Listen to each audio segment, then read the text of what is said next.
The book is called LALLA, The Poems of DED, and it appeared in Penguin Classics very recently, and it marks for me the conclusion of a 20-year project of working on the poems of this very important but little known outside of Kashmir mystic and poet of the 14th century, DED.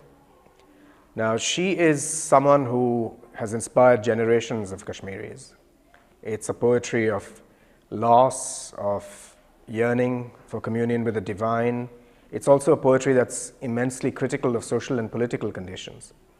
And when I say Lal DED, I mean not only the historical person, but also generations of editors and anonymous contributors who have developed that corpus over 600 years. So you're looking at a presence that is part of Kashmiri language, culture, and being. And for all kinds of reasons, it's been very important for me to bring this poetry across into English. So it's part of my practice as a poet, but it's also another kind of discipline for me, because translation is where you step out of your own body, literally, and inhabit another consciousness, another imagination. So it's a kind of apprenticeship at a certain level, but it's also it's an expansion of your own poetic practice. Yes, in the introduction to the book, I put forward an argument for what I call a contributory lineage. And in many cases, we know from other saint poets like Kabir or Tukaram or some of the Lingayat poets in other parts of the country, it's often the case that the signature of the saint poet becomes a talisman for people who compose in the poet's name, in the name of the saint. So there's a growing corpus of poems, of perspectives, but which are unified under the signature, so to speak. So, and these could be, and in Kashmir it's of particular interest because the contributors have been extremely diverse. And you infer that, you're never told this, but you infer that from the poems, from the differences of emphasis or tonality or language. You know, some verses are more Sanskritic, others are more Perso-Arabic. And you have all kinds of usage that tells you that these things have been written in different centuries. So it's men and women, priests and peasants, Hindus and Muslims. It's very, very diverse, the circulation of this text in oral form. And it's only with the advent of print modernity that you actually have something like a canon that's formed. She was, in fact, a woman. So we have not direct historical evidence, but evidence from chronicles that appear about 150 to 200 years after she dies, from which you infer a presence and a biographical narrative. So I'm constantly, or have been when I was working on this, I've been shuttling between the historical personage and what I call the contributory lineage. So you have to develop a complex way of looking at this phenomenon. You're shuttling constantly between a single author whose name we know and for whom we have a biographical narrative, and all these anonymous contributors whose names we don't know. We don't know who they were, but what we have is the evidence of their work. So it's like archaeology. In that sense, this project of translation has been archaeological. It's involved going down through various strata of language and of history and coming back with, episodic evidence. Not at all, actually. We have a great tradition of women who've been writing. And in fact, there's a benchmark anthology which is over a decade old, which K. Lalita and Susie Tharu put together, of women writing.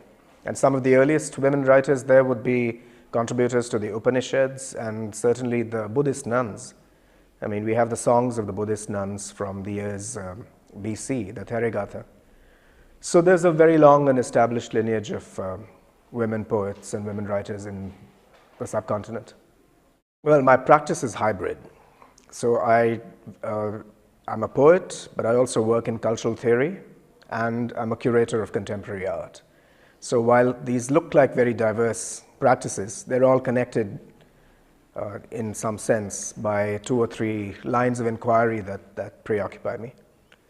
I've always been fascinated by the question of how human beings make meaning and how that's articulated through symbolic order, and how this symbolic order is then communicated across society, and how there are rival accounts of the symbolic order, if you will.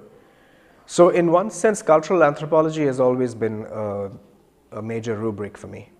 And the work of Bernard Cohen, for instance, or of Clifford Geertz has been crucial. And I find that this helps open up many, many doors, whether it's into cultural history or how societies work, or what kind of role narratives play in how we construct our own sense of being historical subjects. Now, if you take the case of the LAL corpus itself, just because it's been developed over the centuries by people of various backgrounds and cultural assumptions and religious perspectives, you can read this corpus from at least three different optics. There is a major tendency in it which is clearly Kashmir Shaivite. There is another tendency in this corpus which links it to the Tantras, to the Tantric way. And then there is identifiably a layer of Sufi influence. So it interests me to look at how a single corpus can actually bear the impress of these three quite different symbolic orders, if you will. And in the poems, you have references to breathing practices, which are clearly yogic. You also have a very evolved, if you will, psychic topography of the Kundalini. This comes up quite a bit. And there's also a way of looking at breath and its relationship to flesh, which has to do with a more Islamic way of looking at bodied existence. So once again, you have effectively the same symbol, the body and its internal topography, but it's viewed and regarded and interpreted from three different perspectives in what is technically the same body of poems. So this allows us to have multiple interpretations of these verses. So they're not dogmatic in that sense. They actually are a provocation to think more and in different ways about ultimately what are compelling and urgent existential questions. What do you do with your body? How do you refine it? How do you use it as a vehicle in social and political interactions? I think we always go back to the past, not only for its own sake, not because we enjoy turning the past into a series of artifacts, but we also do this because the past has compelling allegories or parables from which we can learn in the present. So going back to LAL for me is also a way of recovering the possibility of collegiality and collaboration across religious lines, across lines of ethnicity, if you will.